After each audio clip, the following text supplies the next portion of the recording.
Snap Studios. Hi, I'm Shayna Sheely. I've been a producer on Snap Judgment for nearly a decade. And years ago, I started following a small group of homeless people in Oakland, California, documenting their epic battle for their own place on their own terms. I got totally sucked into this group's drama, and I couldn't stop. And now, we're finally bringing that story to you. A Tiny Plot, a 5-part series about scarcity, survival, and the one thing people in this group wanted most: control over their own lives. A Tiny Plot, a story told by the people who lived it. A Tiny Plot is out now. Listen on Snap Judgment.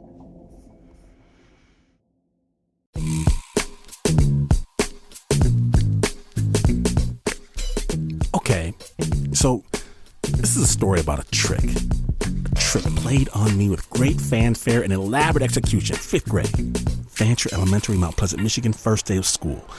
Big assembly in the multipurpose room, and the principal himself steps forward and says he's looking for a new crop of young heroes. Tells us that school crossing guards ensure the safety of our community and are afforded great respect and admiration. Who's up for the challenge? I am. And all of us with our hands in the air were taken up front and solemnly presented an orange vest. They whisk us to another room and tell us all about crossing streets. They give us a pen we can stick on our vest that reads Crossing Guard, and a whistle. And finally, they hand out posting assignments. Mine was far away at the outskirts of the Fancher Elementary School territory, but I don't mind. Put on a vest that demands respect, authority, and I wait to help someone across the street. And that's when the pack of 7th graders show up. I hold out my hand in an exercise of raw power, and they smack me around the nose and ears and promise a jalapeno wedgie if I ever try that again. Lesson learned. So I wait and I wait and I wait, and there's just one kid who needs a crossing guard, Gerald. Snot-nosed 2nd grader. So I walk little Jerry across the street, and that's it. For Jerry, I gotta stand there for 35 minutes. Them's the rules. All right. I've got no problem with that, but see, in Michigan, there are 2 seasons: winter and almost winter. And September doesn't count. By October, the chill comes quick. By November, the entire state is unlivable. But I have to stand there like an idiot waiting for little Jerry, who most of the time never shows up because his mother drives him to school in a heated car Comfort so he doesn't get his little earsy-wearsy coldy-woody. I hate Jerry. I hate his mother. And I hate the principal for sending me out there. And one night, one of the coldest nights ever in recorded history, I know that school's going to be canceled the next morning. And it's going to be awesome. It would be cruel and inhumane to send kids out into an ice storm. I go to bed with a smile on my face, planning out all the fun I'm going to have when I finally get out of bed. Next morning, turn on the TV and watch in horror as they list every single school district in the area except for mine. It's a cold one out there today, folks. Stay indoors if you can. And I'm supposed to go out and wait in the blizzard for little Jerry, who 99% chance is in the car with his mother drinking hot chocolate? No, I can't do it. I just can't. So I hide out for a little while. Just hide out, warm, and sneak into school with my orange vest on, like, what's up? And yeah. After the first bell, snot-nosed little Jerry wanders in crying, "Nobody was there to help me across the street." The principal's all like, "Dereliction of duty, and someone could have been seriously injured, and you have to apologize." Miss Jerry's mother makes sure to drive her pride and joy every day after that. Saves a dirty look from me. The next year, when a new principal gives the same speech about how he's looking for a new crop of young heroes, I can't believe I raised my hand. I don't know. I figure maybe, finally, I get the respect I deserve.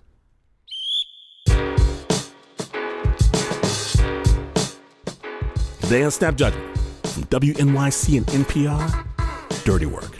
Dirty Work. Amazing stories from real people doing the job nobody wants to do.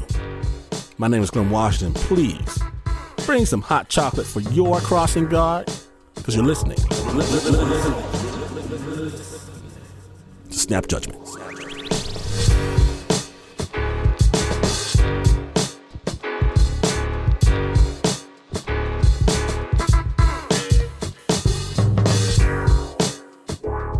Snappers, for our first piece, I want to let you know that if you're not comfortable with things like autopsies and coroner's reports, this story contains some graphic imagery. That said, I strongly encourage you to keep listening because our guest name has to be the coolest name of anyone we've ever had on the show. Snap producer Joe Rosenberg takes it from here.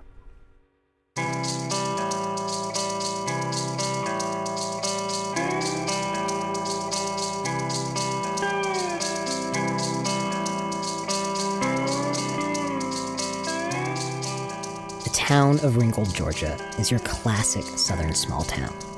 Nestled in the northwest corner of the state, along the border with Tennessee, it's the kind of place where everyone knows everyone's story. Which means that everyone knows the story of what happened to McCracken Poston. Today, McCracken is a lawyer with a small practice in town, but 20 years ago, he was the district's state senator. And in 1996, I lost by landslide. I raced for the United States Congress. I was the first Democrat since the Civil War to lose this district. And I lost every county. So I said my goodbyes, gave my concession speech for the media. I basically saw everybody out, thanked them all, locked up the campaign office on the end of the block of this old historic block in Ringgold. And I was walking back to my vehicle when I heard this voice that was coming from a long-shuttered Zenith television repair shop, and it said, "You got beat, didn't you?" And the voice from the shadows belonged to Alvin Ridley. Alvin Ridley had been a TV repairman in town for all of my childhood. But the place had been shuttered inexplicably in the early 1980s, and everybody said he just kind of lost his mind. He probably was there that night posting some of the missives on the inside of the glass that he always did, accusing the local government of running all his customers off. He had allegedly threatened people's lives when they had crossed him, and he had become more and more reclusive. His house was frightening looking. It was boarded up. The once open porch had been closed in with keep out and no trespassing. And the feeling of neighbors and children was that he was the boogeyman. It didn't scare me, but, I continued walking. I didn't think of him anymore. And then October 4th, 1997 happened. I went into town and people were excitedly talking about that there was a dead woman found at crazy Alvin Ridley's place. People just didn't know if this was a rotting corpse or skeletal remains, or the last thing on anybody's mind was a freshly dead woman, which is what it was. So when that word came out, everybody was saying, well, who is that? Who's missing? And then the wave of information came out that he says it's his wife. Did you know he had a wife? No. It was a shock. I had no knowledge that he had a wife. Nobody that regularly interacted with him knew that he had a wife. The deceased's name was Virginia Ridley. And records confirmed that she had in fact been married to Alvin for many years. But beyond that, no one knew anything about her. Where had she been all this time? What had she been doing? More to the point, perhaps, what had Alvin been doing? Probably the thing that kind of made everybody suspicious from the beginning was that Alvin did not behave like you would expect someone to behave if you woke up and found your spouse in bed with you dead. This is Kimberly Barnes. She was the editor of the local paper back in 1997. And she says that although there wasn't much solid information at first, what was eventually learned about Alvin's behavior on the day of Virginia's death didn't look good. In the conversation that he had with the 911 operator, he was very, flat. It was very much, my wife is dead. There was no emotion. You got nothing. Alvin told the authorities that Virginia had died from an epileptic seizure. But death from epilepsy is incredibly rare in this day and age. So Alvin's story just didn't ring true to either the coroner or the medical examiner. And when the coroner got to the house, he didn't want to let them in the house, which of course made them think, okay, what are you hiding? Well, they found family of his wife and had them come identify the body. And they told a story that Alvin Ridley had been holding their loved one against her will since approximately 1968. Virginia's family had tried multiple times over the years to see her, but Alvin had always told them that she didn't want to be bothered, even to go to her own father's funeral. They had a hard time believing that, as did everyone else now. And the story was that he kept her in a basement, only let her out when he was home, and then just decided to kill her. So if you wanted to paint a grim picture, you got that picture, very plainly. Now, they had not charged him yet, so he was walking about free.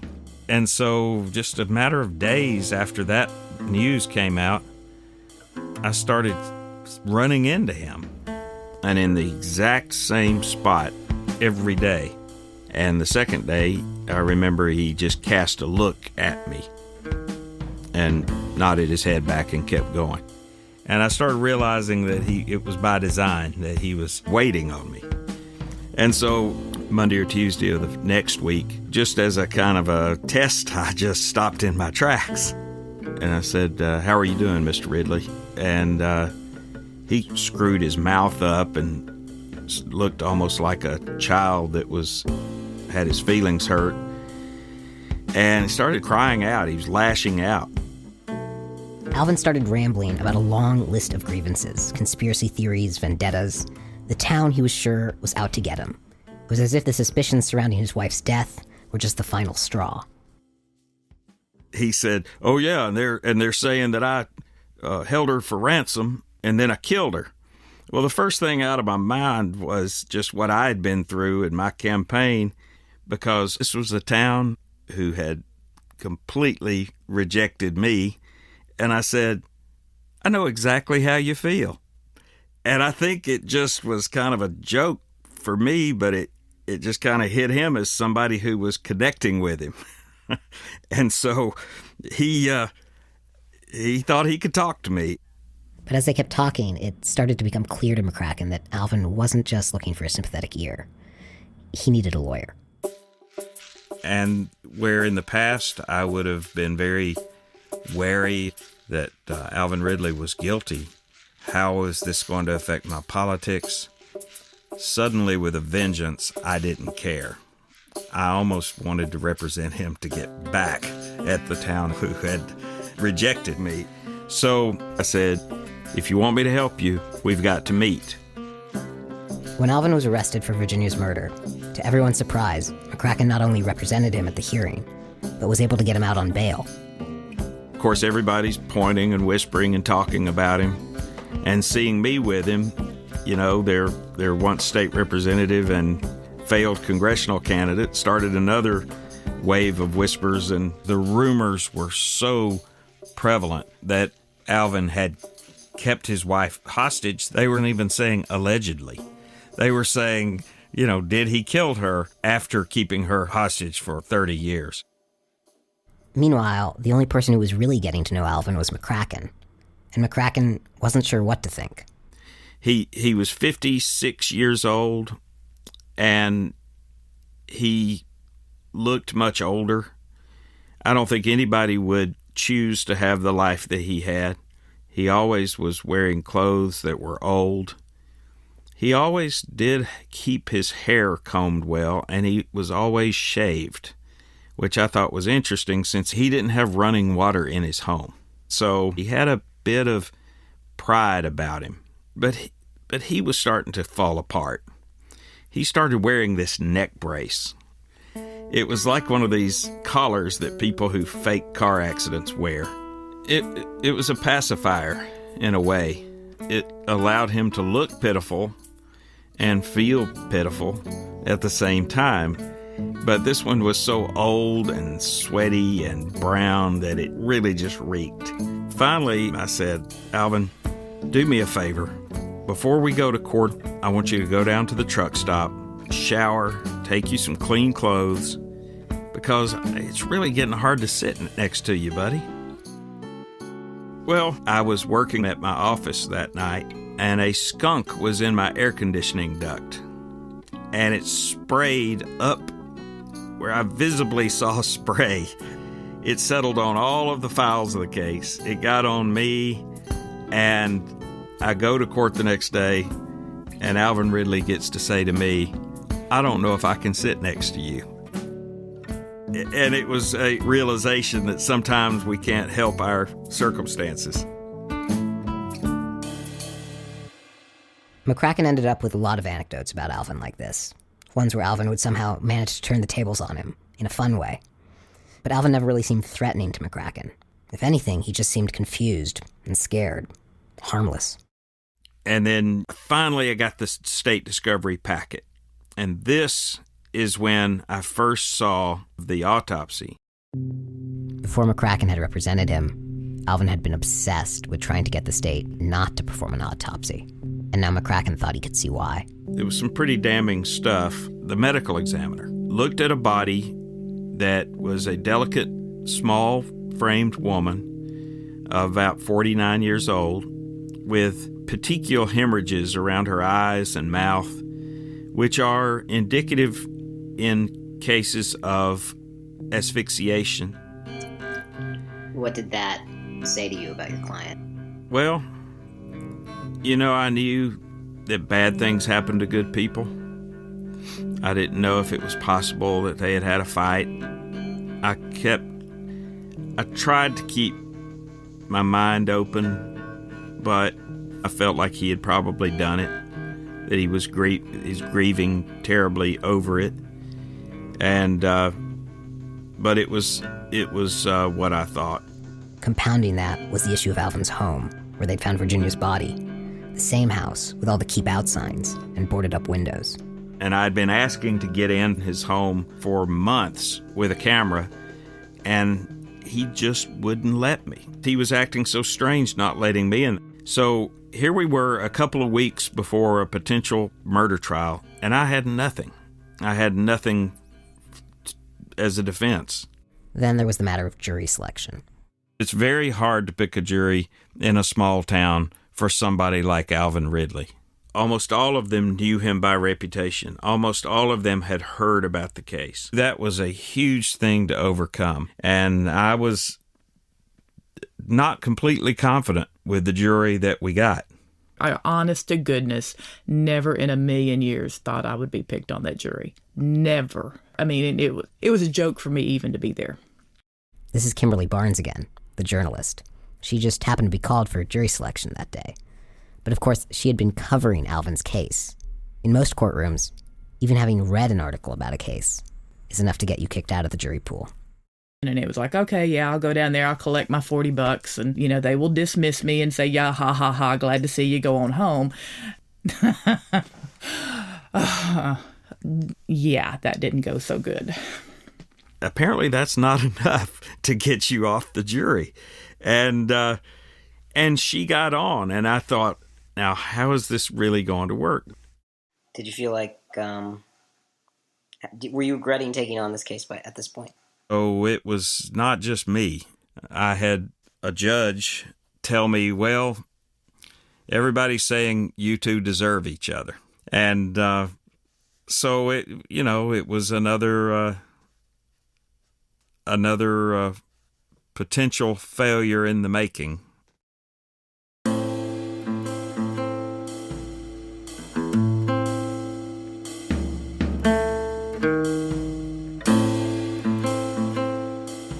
When Snap Judgment, the Dirty Work episode returns, the trial of Alvin Ridley. Don't miss a moment. Snap Judgment, the Dirty Work episode. Stay tuned. At Radiolab, we love nothing more than nerding out about science, neuroscience, chemistry. But we do also like to get into other kinds of stories. Stories about policing or politics, country music, hockey, sex, of bugs. Regardless of whether we're looking at science or not science, we bring a rigorous curiosity to get you the answers. And hopefully make you see the world anew. Radiolab, adventures on the edge of what we think we know. Wherever you get your podcasts.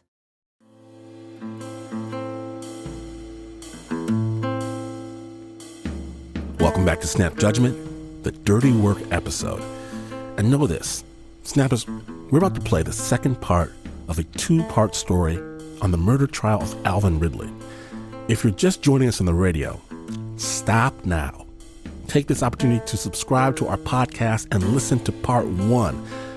And if you're listening to these words for the second time because you took my advice, you made a very good decision.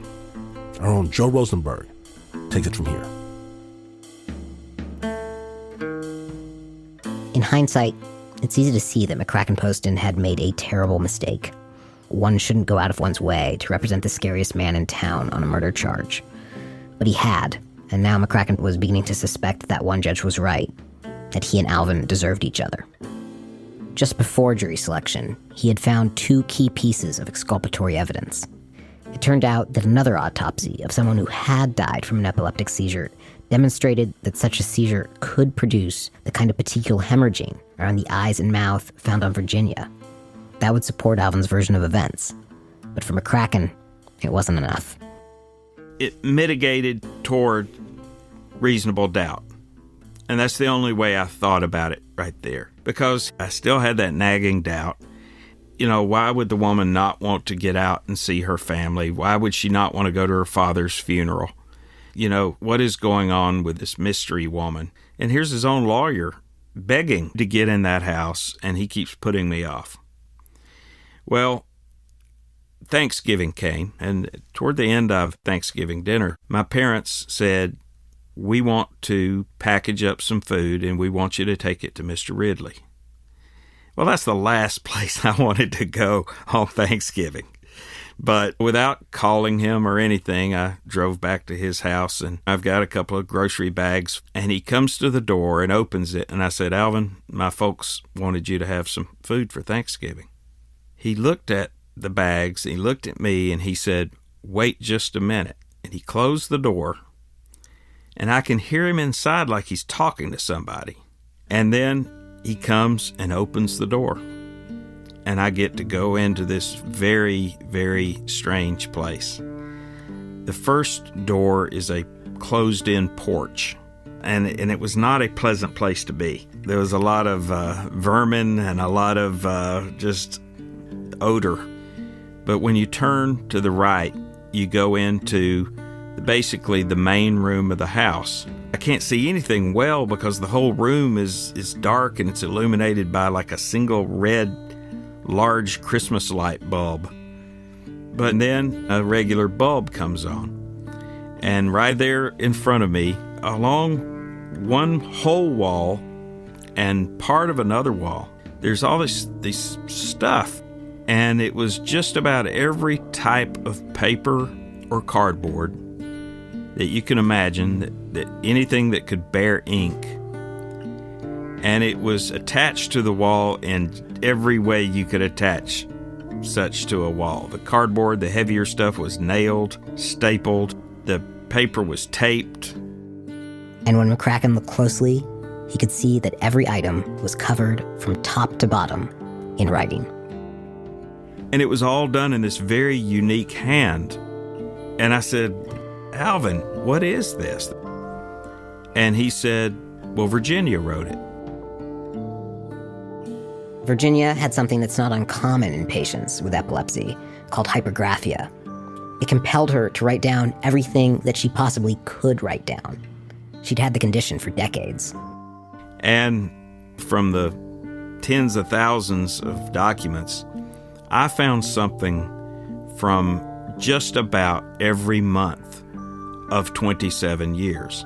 She talked about the moon landings. There's a poem. There's a funny reference to something going on in town. She wrote 3 U.S. presidents. The most interesting thing was that she had written a proposed script for the TV show Unsolved Mysteries. And I couldn't believe it. I said, Alvin, I gotta have this. The problem was, Alvin said, you can't have any of this. That's all I've got left of her. And so I had to compromise with him. On the first day of the trial, when Alvin and McCracken walked into the courtroom, everyone noticed the same thing. Alvin's got these suitcases that look like they were from 1954, and we were all wondering what was in the suitcases. And at one point, the suitcase is sitting open, and you see McCracken kind of reach over with his foot and kind of start stomping, and that foot keeps stepping out further and further away from the desk, and he's stomping roaches. I had cockroaches crawling all over me. I had to be on constant watch. They were crawling on our table. They were crawling up my tie. They were about to drive us crazy. And of course, the jurors all are sitting over there just, cracking up, because we didn't know what was crawling out of those suitcases next. But when he opened them up, what they were Virginia's testimony. And the jurors were leaning forward, spellbound, because here is the mystery woman that no one knew existed, speaking out from the dead. Whether it was on the back of an envelope or a grocery receipt, the answers were there. This whole thing of, he kept her locked up and away from her family. Well, no, because she had written that her family was now Alvin. All of her writings were Alvin and Virginia, Alvin and Virginia, Alvin and Virginia. So she was choosing to be there. In her writings, Virginia explained how she never ventured outside because of her epilepsy. She had always been painfully shy, and her greatest fear was going out in public and then having an epileptic fit.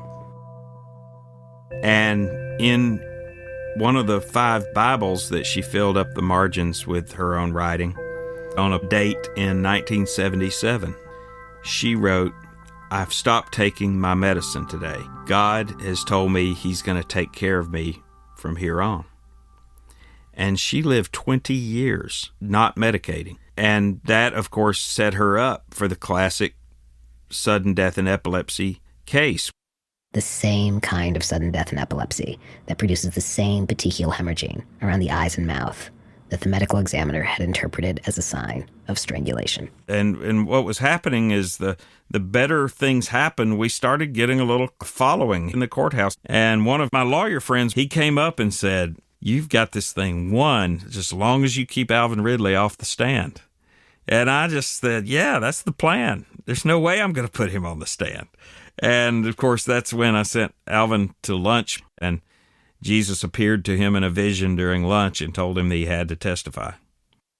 Were you surprised when Alvin took the stand? Floored. And you kind of saw McCracken when Alvin was going to the stand, this look on his face like, well, it's all done with now. And I was very frightened that something was going to come up that I wasn't expecting. Alvin had done enough strange things, and what made it more frightening for me was that this man is innocent. I didn't know what to think. I wasn't convinced that the prosecution had made their case that, yes, he had done these things that he was accused of, but, we're all capable. I was still sitting on that fence. But when Alvin took the stand, I remember somebody asking, did you have children, or why didn't you have children? And his response was very sad in, no, we were never blessed. So what you got was Virginia was his whole world. And as we were waiting for the jury, he got very quiet. And I saw the concern on his face, because any sentence of just about any length with Alvin would have been like a death sentence. I didn't know if I had done enough. I didn't know if I could do enough. And as I stood in the corner of the courtroom at the window, kind of facing out, I realized that I was not only praying with him, but that I had my arm around him tight, shoulder to shoulder. I didn't smell him. Nothing about him bothered me at that moment. We had been through a war together. And then the court clerk lets the judge know that the jury has a verdict, and you just would have to hear his voice, just this booming, in the Superior Court for the County of Catoosa, State of Georgia, criminal action number 98 CR 836, the State of Georgia versus Alvin Eugene Ridley, and all this build up, and you're quaking in your seat. Verdict: we, the jury, find the defendant. Count 1, not guilty. Count 2, not guilty. Count 3, not guilty. The courtroom erupted.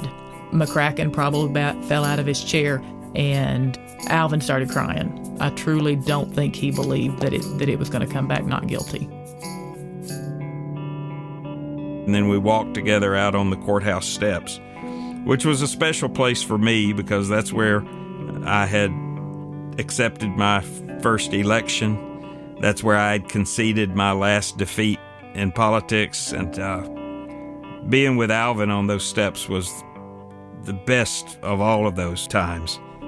For Virginia's family, the courthouse steps also had a special meaning. They were the last place they or anyone else had seen Virginia in public, 27 years before.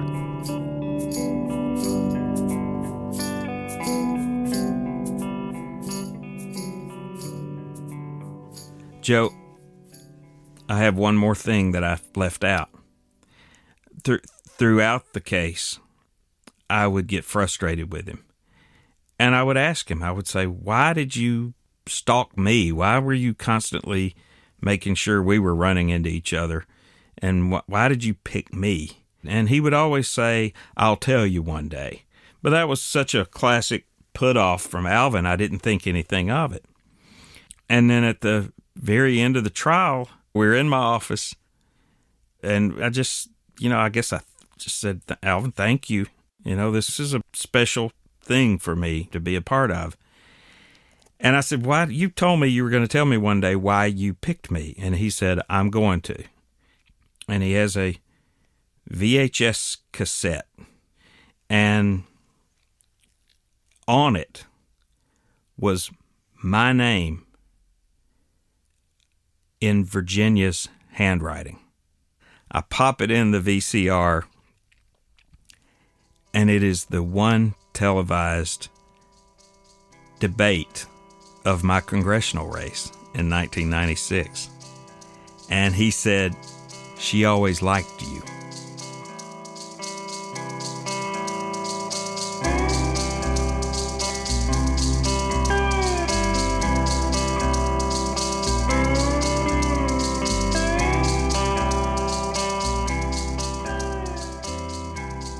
McCracken Poston continues to practice law out of his offices in downtown Ringgold. Alvin Ridley's house sits just a few blocks away.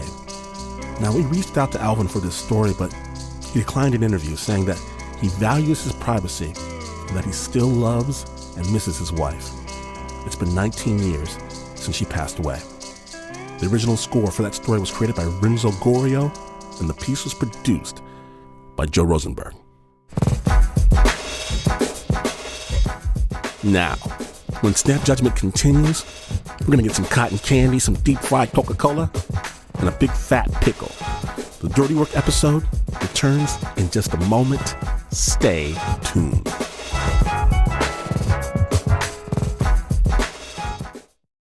I'm Peter Sagal. NPR is very serious, mostly. It treats newsmakers with all due respect, almost all the time. It brings you the most important information about the issues that really matter, usually. And it never asks famous people about things they don't know anything about, except once in a while. Join us for The Great Exception. Listen to Wait, Wait, Don't Tell Me, the news quiz from NPR.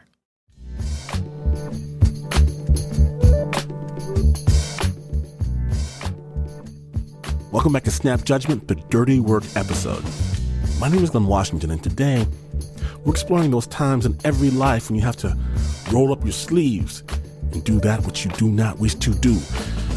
Our next story takes us back to the early 60s, small town Michigan, when Pete Fenton was a shy math whiz. That all changed his senior year in school. Snap Judgment.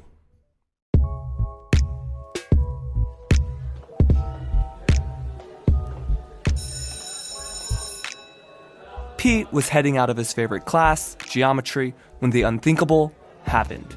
Jackie, tall, slick back hair, junior Rat Pack guy, pulled him aside to talk business. He hands me a $20 bill, and at the bottom was his phone number. 415. And he says, "That's my business card. How would you like to have more money, more broads, and more booze than you've ever had in your life?" And kind of took me back because I hadn't had much of any of it. 998. Listen, Pete, I want you, and you only, to help me start a Las Vegas-style casino in my basement. Are you with me? After a pause where a lot of stuff was going through my head, I said, yes. You see, Pete idolized Jackie. He may not have completely trusted him, but he had a girlfriend, drove a Thunderbird, and now maybe he could taste some of that too. Then the meeting ends. He says, wait a minute, I'm low on business cards. Could you give me that one back and I'll return it to you later? Of course, being the $20 bill that he gave me. I gave it to him, never got it back. After school in Jackie's basement, Jackie would train Pete in the art of the con. Jackie's parents ran a traveling carnival, and Jackie ran the games. So he showed Pete his marked blackjack cards, loaded dice, a modified craps table, and Pete soaked it up.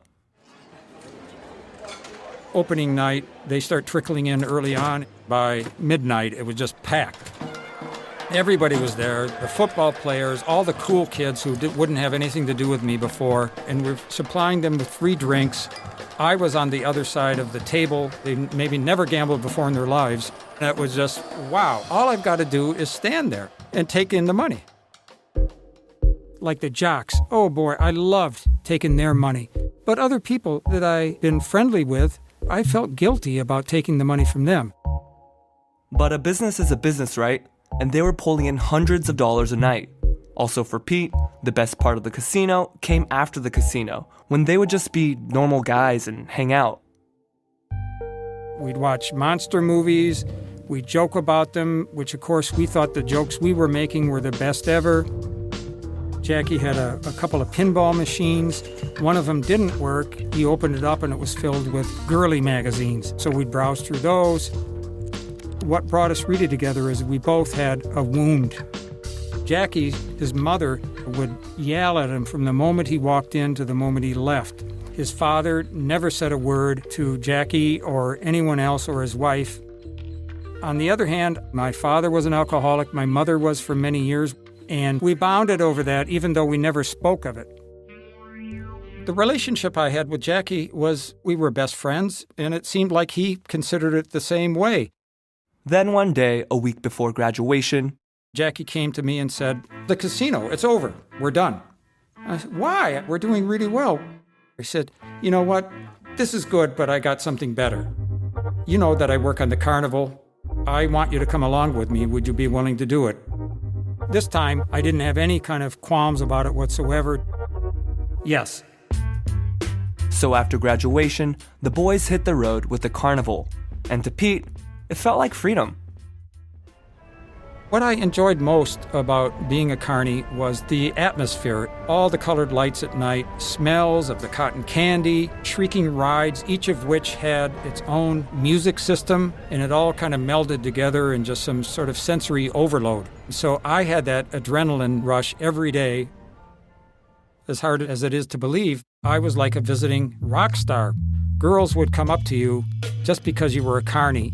They were enthralled by you. You know, it was exciting that a celebrity actually wanted to go out on a date with them. Plus, I was being paid $25 a day. Very, very respectable for the time. Jackie also showed Pete how to run the games, like the duck pond and the cat rack, and every booth Pete manned was rigged. Like in the cat rack, the game where you knock down the cats with the ball, well, Pete controlled the cats with a secret lever by his foot. They're so excited by the fact that they're almost winning this big prize, they don't pay attention to anything. Nobody in the whole history of the time I was doing this ever figured it out. Aw, man! At first, I had a few qualms about it, but then I would be able to impress the person who was important to me. And so, to be honest, it didn't bother me. After each day of ripping off customers, the boys would hang out in Jackie's Airstream trailer and count their dough. Then Jackie would take Pete to the local town and introduce him to the world of the senses.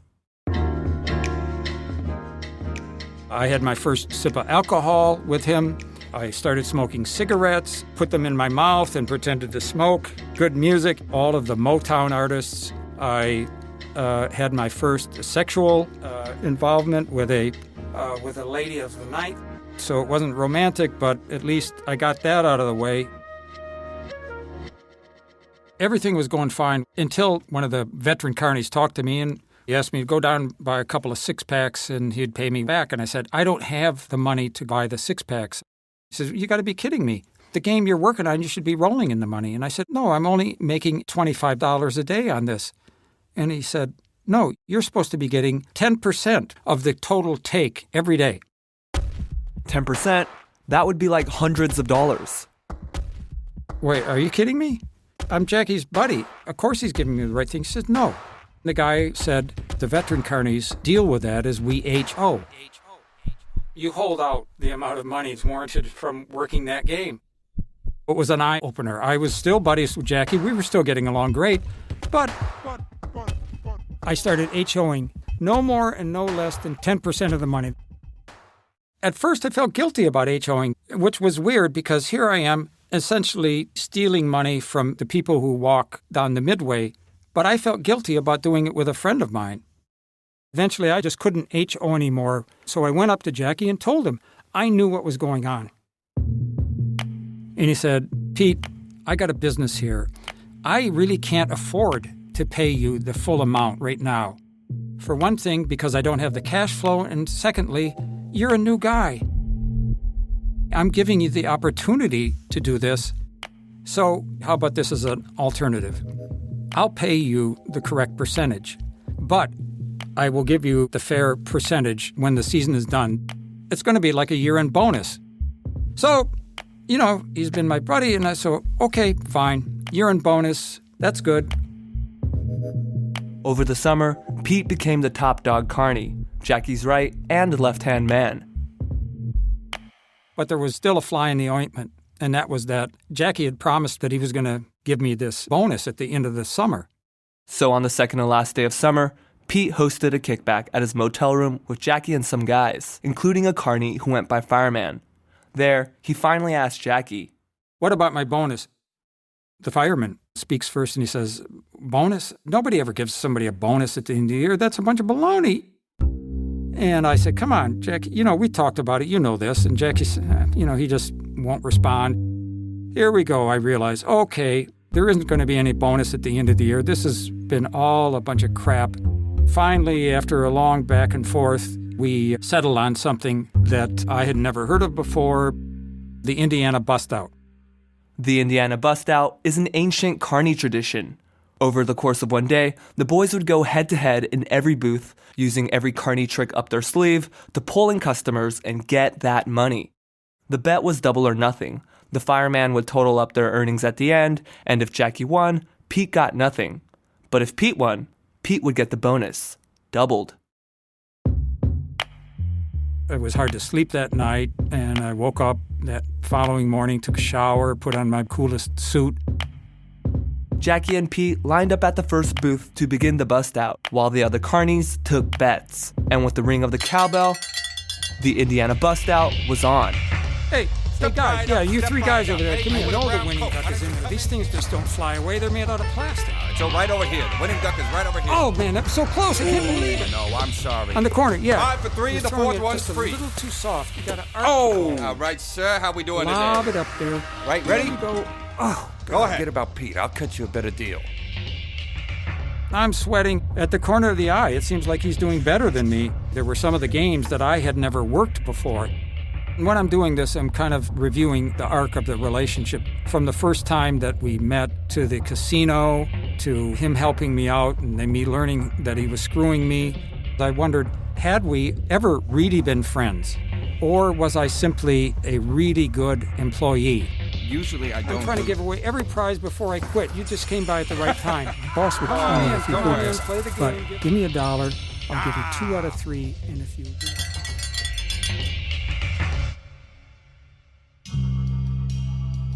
So that's it. We're done. We walk over to Jackie's trailer. We break out some drinks. It took a long while to count the money. Then finally, the fireman says, "Okay, here you go. Jackie, you brought in $2,183. Wow. I said, "Dude, that's a lot." The fireman turns to me and says, "Okay, Pete, I hate to tell you this, but you won $2,586. You win." What? Because he started out with, "I hate to tell you this," I didn't grasp that I had won. Jackie was ticked off. He took off. It was quite a moment because I had just beaten him, but I have a little bit of secret. I had paid the fireman ahead of time to miscount me into winning more money than Jackie. Then the fireman said, "Listen, Jackie won playing this thing fair and square, but that doesn't matter. You won playing it the 100% carny way. Jackie never thought of that, so you are the true carny. You won." For the first time that summer, Jackie and I didn't get together in his Airstream, and this was the last day. So Pete packed up his stuff and rolled out. He rode his motorcycle to the nearest bar to grab a drink. And that's when he saw Jackie. I couldn't believe it. I don't know what's going to happen when I go over to him, but I decide that I've got to do it. He looks at me and he says, "Man, you did well. I thought it wouldn't be close." I had kind of a winner's remorse that I'd beaten the only guy that I looked up to. Jackie says, "I have to be honest with you. You know, we never talk much about our feelings, but I've had it with this carnival business. I was raised in a ticket booth. My mom tried to make me a profit center from practically the day that I came out of her womb, for which she never stopped blaming me. I grew up not trusting anyone. Everybody I knew was a puke who was out to take you for anything they could. This is the kind of environment I grew up in, and I don't want to be in that. I want normal. I'm going to business school and leave this all behind." That was kind of stunning. You know, he'd never really been open with me in that way before. Then he says to me, "You know what? I always knew that you were stealing money from me. Don't worry about it." Wait a minute, why? If you knew, why didn't you fire me? He says, "You know, all of the guys, every carny holds out, but I figured that because you were my friend, you would steal less than the other people because you would feel guilt." I was right. You were relatively honest. You stole less from me than the other guys, so it kind of evened out. I had mixed feelings about it. On one hand, he was acknowledging that I was a relatively honest person, but then on the other hand, there was kind of a rupture there. I had learned everything I could from Jackie, and he had gotten what he needed out of me, which may be a friend or quasi-friend. So we said our goodbyes at that point. I rode my motorcycle off, and it was like I was walking off into the I didn't know whether it was a sunset or a sunrise.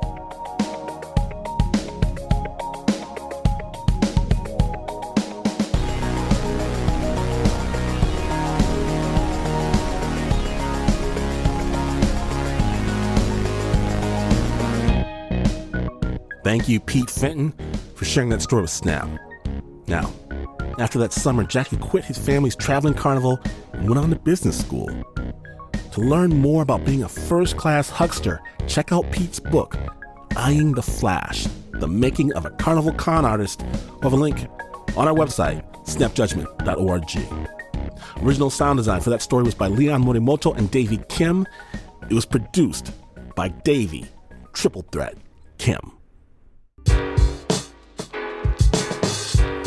Snappers, if you missed even a moment, know that an entire world of Snap Judgment storytelling awaits on the Snap Judgment podcast, including Snap's entire A Tiny Plot series, the story of one group's journey to find a place called home. Snap Judgment's secret fortress of solitude is hidden from the bowels of KQED in San Francisco. No Snap Studios content may be used for training, testing, or developing machine learning or AI systems without prior written permission. On Team Snap, the union-represented producers, artists, editors, and engineers are members of the National Association of Broadcast Employees and Technicians, Communications Workers of America, AFL-CIO, Local 51. Snap is brought to you by the team that always goes the extra mile. Except, of course, for the Uber producer, Mr. Mark Ristich. Mark might get you an extra kilometer because he's all continental and everything. Now there's Nancy Lopez, there's Pat Mesiti-Miller, there's Anna Sussman, Renzo Gorrio, John Facile, Shayna Shealy, Taylor Ducat, Flo Wiley, Bo Walsh, Marissa Dodge, David Exme, and Regina Bediaco. And this is not the news. No way is this news. In fact, you could be working away under the hood of a car like they do in the movies, and some city slicker could roll in with his clean white shirt and sneer, "Hey, look here, you're doing it all wrong." And he could have a point because you don't, in fact, know which end of a wrench to hold or how you ended up under an Oldsmobile, but even then, you would still not be as far away from the news as this is. But this is PR